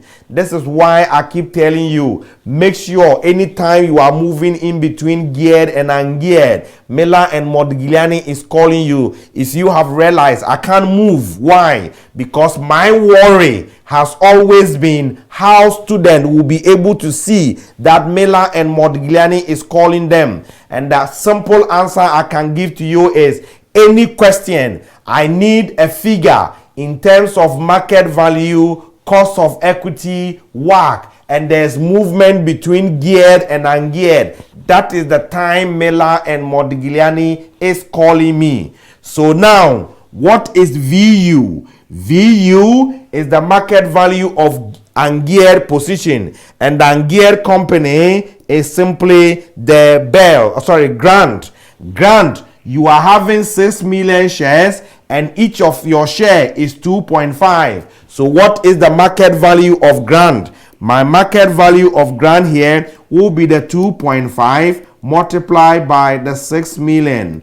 And how much am I going to get? So I will say 6 million times 2.5. So Grant market value is 15123 and then 123. This is the market value of Grant. To get the market value of Bell, which is geared, I need to add DT. So what is the DT? D is the market value of the debt and T is the tax rate. What debt? The debt should be the debt of the company that is geared. And the debt of the company geared here is what? Bell. Bell book value is 8 million. And what is the market price of Bell's debt? They said quoted at 125. How do you calculate it? It's going to be 8 million. Don't forget to divide it by 100 and multiply by 125. So I'm going to say the market value of this debt is going to be the 8 million divided by 100 multiplied by 125. And that is giving me, is it 10 million? That is giving me 10 million. So if it's 10 million, I multiply by the tax rate. And the question says tax rate is giving us 35%. So this will give me 35% of 10 million will give me 3.5 million. So if I get the 3.5 million, then the VG, which is the value of the gear company, will be equals to, is it 18.5 million. But remember, this is the corporate value. It's the value of the company. It's also called the corporate value. And chapter number 2, we said when a company is having debt, its corporate value is made up of value of equity and value of debt. So this 18.5 being the corporate value of a gear company is made up of its value of debt and its value of equity. So I will say less debt value. And when you less the debt value of the 10 million, equity value will be the 8.5 million. 8.5 million. Okay, this is my equity value. The question didn't want equity value. The question wanted the market price of Bell. And market price of equity will be the share price should be calculated as the value of equity of 8.5 million divided by number of shares of Bell. So Bell, what is your number of shares? Question says 17 million shares. It didn't say 17 million pounds. shares. It says 17 million shares, full stop. So I'm not going to divide by the 25p. No. So I will divide here by 17 million. And the market price should be equals to what? 50p. So the market price of BEL is equals to 50p. And I'll use it to do whatever I am supposed to do with the market price. So this is the challenge. How you will be able to identify that Miller and Modigliani is calling me. So that is basically the case. If you see Miller and Modigliani where you are moving in between geared and ungeared, and you see that, oh yes, I need market value, think of preposition 1. Oh yes, I need cost of equity, think of preposition 2. Oh yes, I need word WACC, think of preposition 3. So that is what I would have to refresh your mind on. So let's go straight and talk about some theory. Simply, Miller and Modigliani saying, if there is tax, we're going to get some tax benefit. So borrow up to 99.9%. Are you okay? What is the criticism? They were criticized that Miller and Modigliani, you can't say we should borrow up to 99, because the more we borrow, the more we are likely to liquidate, because we cannot service the debt. So there could be bankruptcy costs. Agency cost too is there. Will directors borrow up to 99.9? They wouldn't do it for the sake of preserving their jobs. If you are the shareholder of a company, will you sit down for your directors to use your company to borrow and borrow and borrow and borrow 99.9 whilst your company is likely to be liquidated? You wouldn't do that. You will sack the directors. So the directors, prepared to conserve or preserve their job, what would they do? They wouldn't want to borrow the 99. Do you want to borrow 99? If you borrow and you borrow, you will get to pay more interest and more interest, and there wouldn't be any tax benefit again after some point. And that is what is called the tax exhaustion, debt capacity. You want to borrow and borrow and borrow. If you want to borrow and borrow, as at now, oh, I want to borrow 100 million.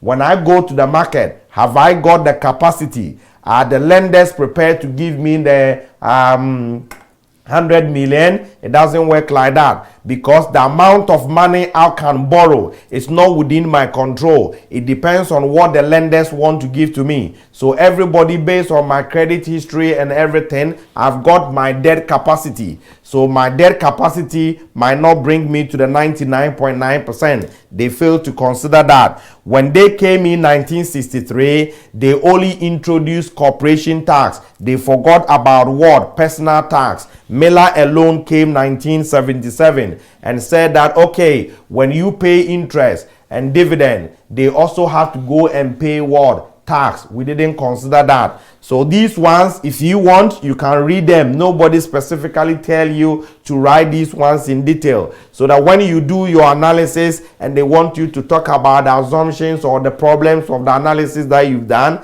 then you will say, oh, the Miller and Modigliani models that I use had got these problems like bankruptcy costs, debt capacities, and all that. Okay, so now what is pecking order theory?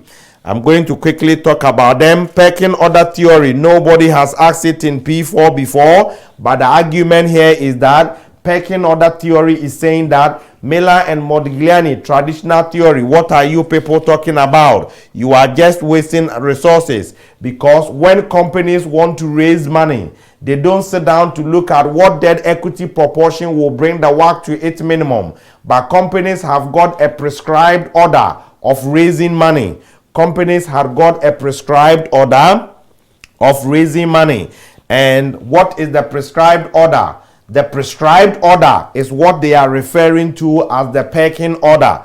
Just as we do. If you want to finance a project, what do you do first? You look at your savings account. So when companies want to finance a project, they look at their retained earnings first. If the retained earnings is not enough, then they will think about the bank manager by way of overdraft or what? A bank loan. If the bank manager is not prepared to give them the overdraft or the bank loan, then they will think of issuing straight debt like debentures, loan note. If it's not possible, they will think about convertible debt.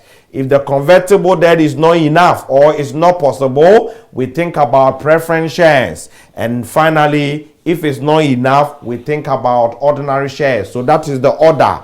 Companies tend to raise money: retained earnings, bank debt, straight debt, convertible debt, preference shares, and then what? Equity, ordinary shares. So this is the prescribed order.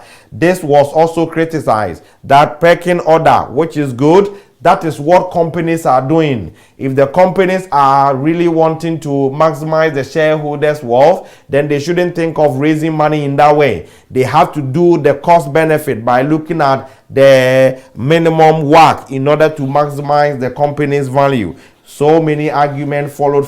So many argument and capital structure theory. Now let's go to the static trade-off theory. Static trade-off theory is simply telling you that, as we can see, Miller and Modigliani and traditional theory, eventually they came to the same conclusion. Miller and Modigliani and traditional theory, eventually they came to the same conclusion, on the basis that when you bring in debt, your WACC will be falling. Miller and Modigliani initially said, when you bring in debt, the increase in the cost of equity will be the same as the savings on the cheaper debt. So your WACC will be flat, isn't it? And later they said, when you bring in the cheaper debt, because of the tax savings on the debt, debt interest, you will be able to reduce the WACC. So they became in line with the traditional theory. So the static trade-off theory is telling you, when a company is not expanding rapidly, meaning the company is reasonably static, okay, and they need to raise money by way of debt, they would have to find the trade-off between the benefit of raising the debt and the cost of raising the debt. The benefit of raising the debt will be debt is cheaper, and debt interest is a tax allowable expense. But don't forget, when you get these benefits, something is coming, because we've got implications. And the implication of making those benefits is that by bringing in the debt to enjoy those benefits, I am bringing in financial risk. And that financial risk is not coming for free. That financial risk will require the debt or the equity holders or capital providers to demand extra return. And whilst they are going to demand extra return, we have to pay. So by saving the money on the cheaper debt, at the same time, I'm going to increase cost of capital. So I'll reduce the cost of capital by way of the benefit on the debt, and I will also increase the cost of capital by way of the financial risk the debt will bring. So for me to be at the best side, I would have to find the trade-off, the cost benefit of those bringing in the debt. If you want to read, you can read this. Nobody wants you to be discussing some of these things specifically in P4. So let's go to solvency ratios. I normally don't teach this because solvency ratios is not something I have to teach you. Solvency ratios are the same as gearing ratios. Solvency ratios are the same as gearing ratios. And gearing ratio, we can have debt divided by debt plus equity multiplied by 100%, or we can have debt divided by equity multiplied by 100%, which everybody knows how to calculate gearing ratios. There are more important things we can think of instead of calculating this basic gearing ratios, and we can also assess it based on interest cover. And interest cover is the profit before interest and tax divided by interest. So you can take that question there to refresh your mind. This is basic F9 stuff. So I'm going to use the minutes left to do the two questions in on page 103, and then we will say bye-bye to this chapter. And when I see you next, we're going to look at capping and adjusted present value. Don't forget, we're still behind because of the chapter number 2, but I'm very confident we're going to cover, because that chapter is big and I needed so many things from there. That's why I had to slow down for you. And whatever we're doing, we're going to roll over. So that is where I will recoup my time. Okay, so let's go straight to the question, and then we look at this. Belland PLC and Canalot PLC. Let's go straight. Berland PLC has annual earnings before interest and tax of 15 million. These earnings are expected to remain constant. The market price of the company's ordinary shares is 86 pence per share cum div, and of the debentures 105.5 per debenture ex interest. An interim dividend of 6 pence per share has been declared. Corporate tax is at the rate of 35%, and all available earnings are distributed as dividend. Berland's long-term capital structure is shown below. Ordinary shares 25 pence par value, reserves 16%, debentures 31st 1207, 100 par value required. Calculate the cost of capital of Berland PLC according to the traditional theory of capital structure. Assume that it is now 31st December 2004. Okay, this question is a very straightforward question, but we are bringing your mind on certain things. If you go to the exam room and they said calculate your work using the traditional theory, nothing has changed. The work that we calculated earlier, calculating your cost of equity using dividend valuation, calculating your cost of debt, either internal rate of return or irredeemable or bank loan cost of debt, and you weight them together, is the traditional way of calculating cost of capital. The modern way of calculating cost of capital is what is called the Miller and Modigliani. So when you go to the room and the examiner says using the traditional theory, don't be moved by that. It is simply the same thing as we did. Use your cost of equity through dividend valuation, calculate your cost of debt, weight them together, you have got your work. So this is what we're going to do. Now, if I have to use the dividend valuation, according to the dividend valuation formula, be with me because we're going to emphasize on certain things.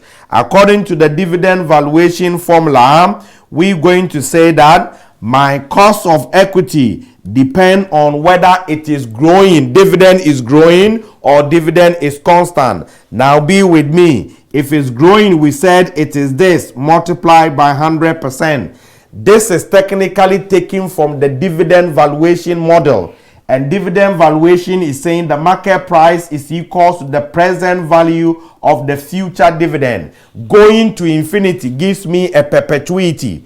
So in this formula, the dividend I need here is not the current dividend. Be with me. It's not the current dividend. It's the future dividend. But what we've done from F9 up to this point, we assume the current dividend is the same as the future dividend because the examiner don't separate them for us.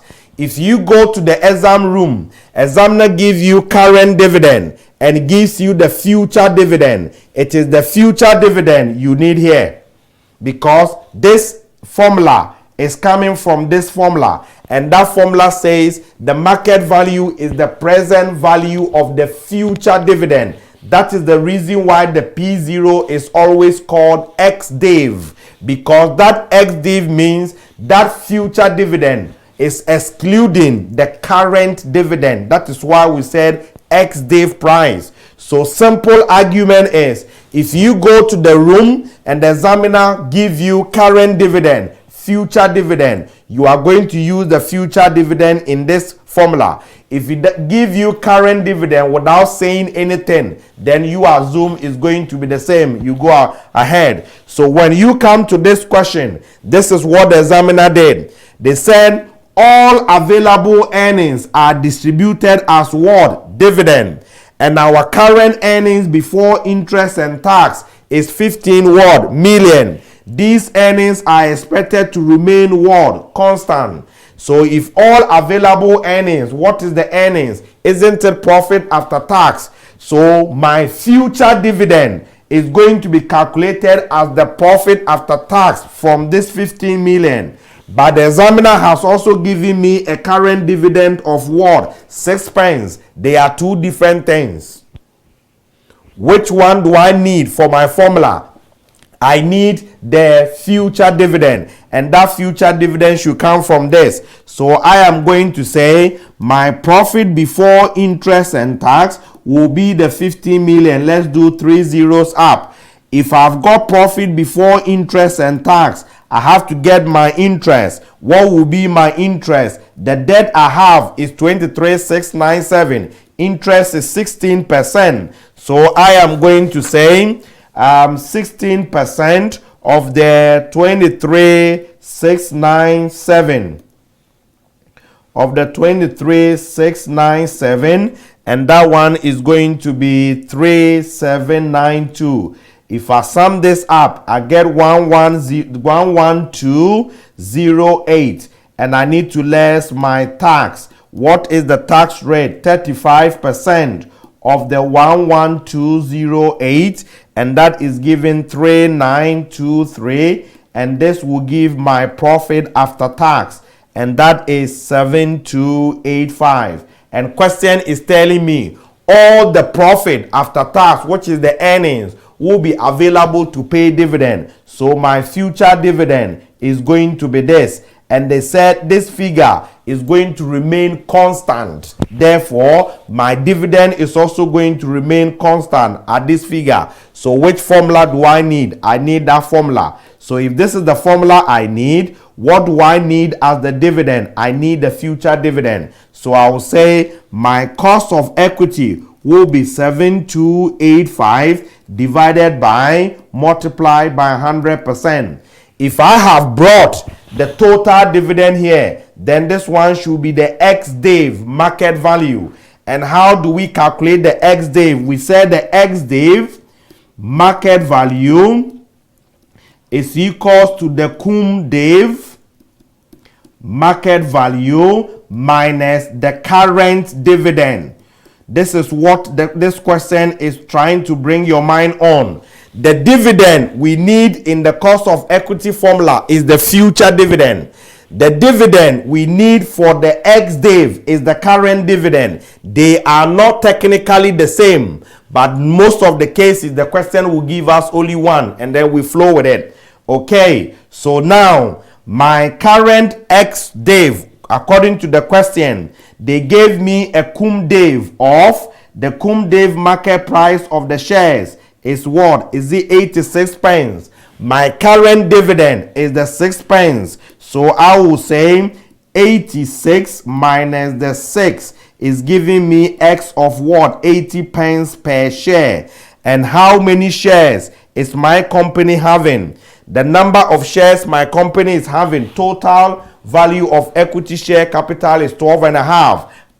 Par value is 25p. So I'm going to say my market value ex-dave will be equals to 80p multiplied by the 12,500 divided by 0.25. And how much am I getting as the value of the shares, which is 40,000. So if this is the 40,000, I divide here by 40,000, and this should give me the cost of equity of 18.21%. So it's just the same as what we did earlier. The only thing we are introducing here is when they say using the traditional theory, don't bother. It's the same cost of or WACC, you know. The only thing that we are introducing here is when they give you future dividend and they give you current dividend, you need the future dividend for the cost of equity. You need the current dividend to calculate what? The ex-dave. How do I calculate the cost of the debenture?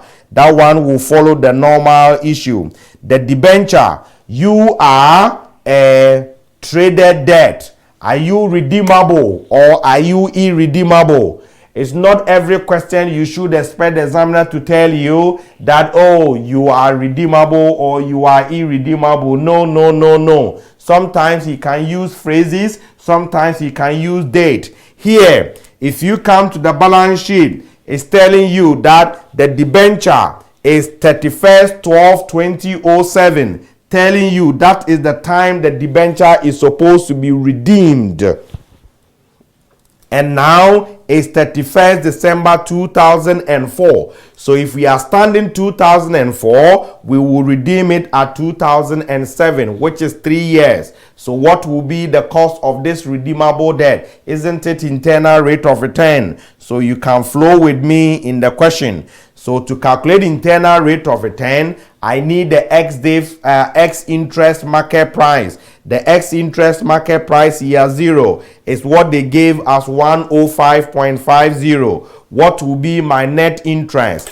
Interest, according to the question, is 16%. 16% of nominal of 100 will give you 6. But tax rate is giving us 35%. So I will enjoy what? Is this 65%? 65% of that is what is giving you the 10.4. And come the end of the period, you will redeem it. It's not a convertible debt. It's a normal redeemable debt. And they assumed 8%, 9%. They calculated internal rate of return, which is the 8.26.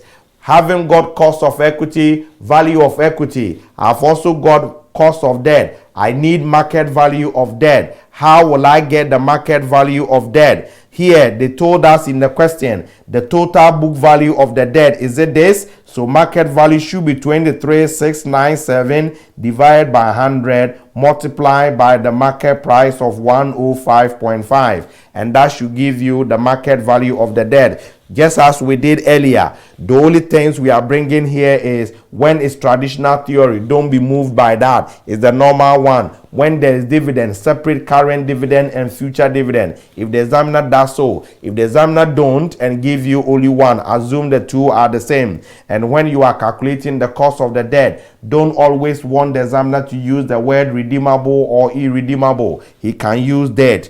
Okay, so we calculated the value of the debt as here, and we got approximately 25. Put it in the work formula, then you will come and make what? The 14.38 as the cost of the debt. Okay, now let's talk about the Canalot and we go home because we know all of that. Okay, Canalot. Canalot is saying Canalot PLC is all equity company with an equilibrium market value of 32.5 million and a cost of capital of 18% per year. The company proposes to repurchase 5 million of equity and to replace it with 13% irredeemable loan note. That is what is leading us. Our company is now all equity. The company is now thinking of bringing in what? 5 million debt. So we are changing from all equity to what? Debt equity. Miller and Modigliani is flashing me. Canalot earnings before interest and tax are expected to be constant for the foreseeable future.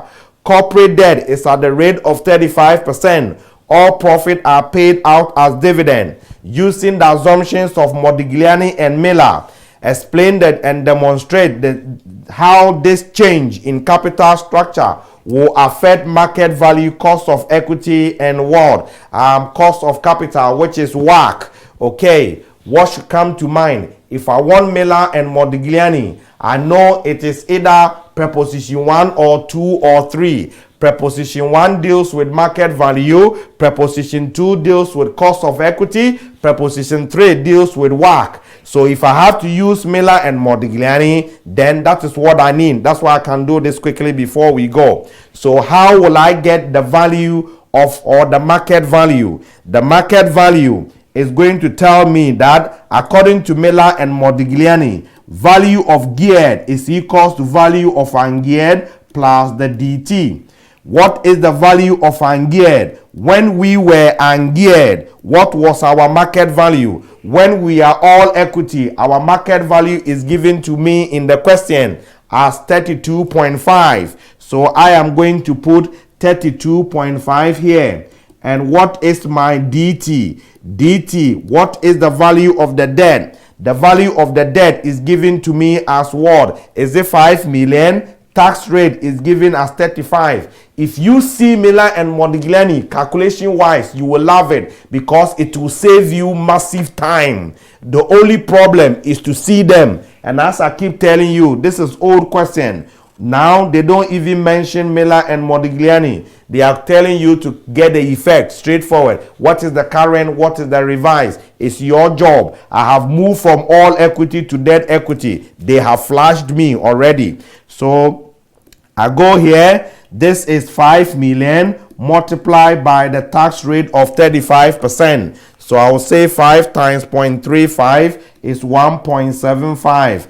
Add to 32.5, and that is giving me 34.25. This is the VG, and VG, as we said, is the corporate value. So if this is the corporate value, it's made up of equity and debt. So less my debt value. And what is the debt value? That is the 5 million that we use, and as such, what will be my equity value after the bringing of the debt, which is 29.25.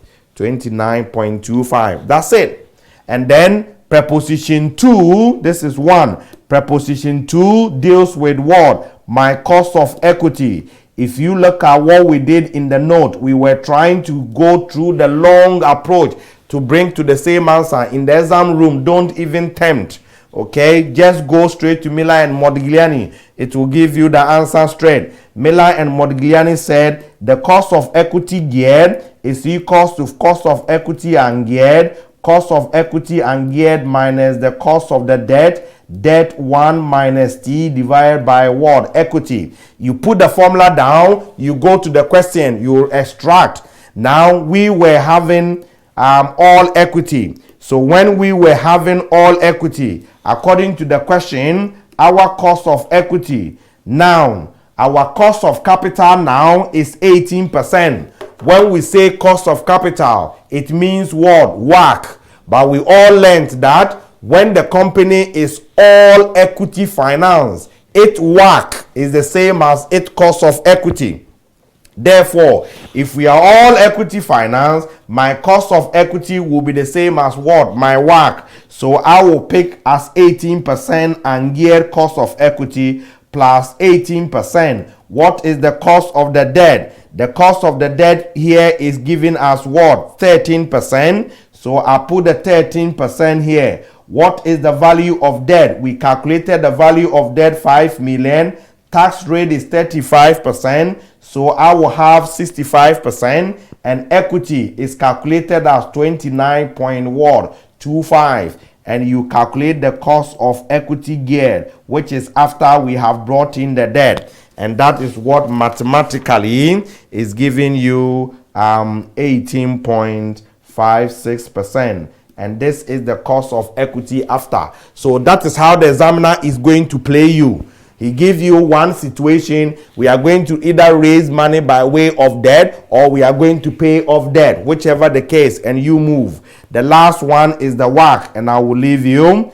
The WACC is saying preposition 3, saying the WACC of the geared should be equal to the WACC of the ungeared multiplied by 1 minus the dt divided by E plus what? D.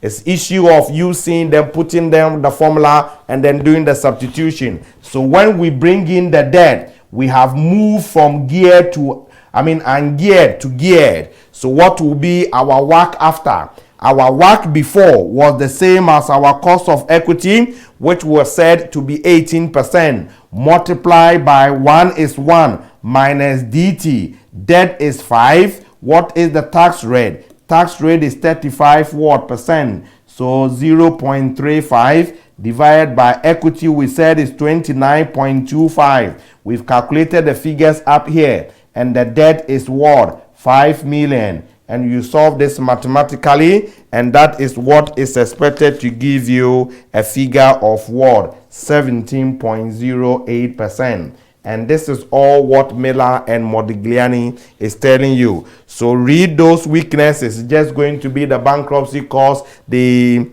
agency cost, and all that. Okay, so I would have to end here so that when I see you next week, then we're going to pick on capital asset pricing model and the the adjusted present values. Okay, so go and sit down and look at the movement and the Miller and Modigliani. To me, they are not difficult, because when you see them, look at how quickly we are able to calculate the cost of equity after market value, after WACC, after. Very easy. But the only problem is how you will be able to see that Miller and Modigliani is supposed to be used. That's it. And how you will use it is basically with respect to, are you moving in between geared and ungeared situation? Okay, so our time is up. I will thank you very much for your time, and I will see you next week.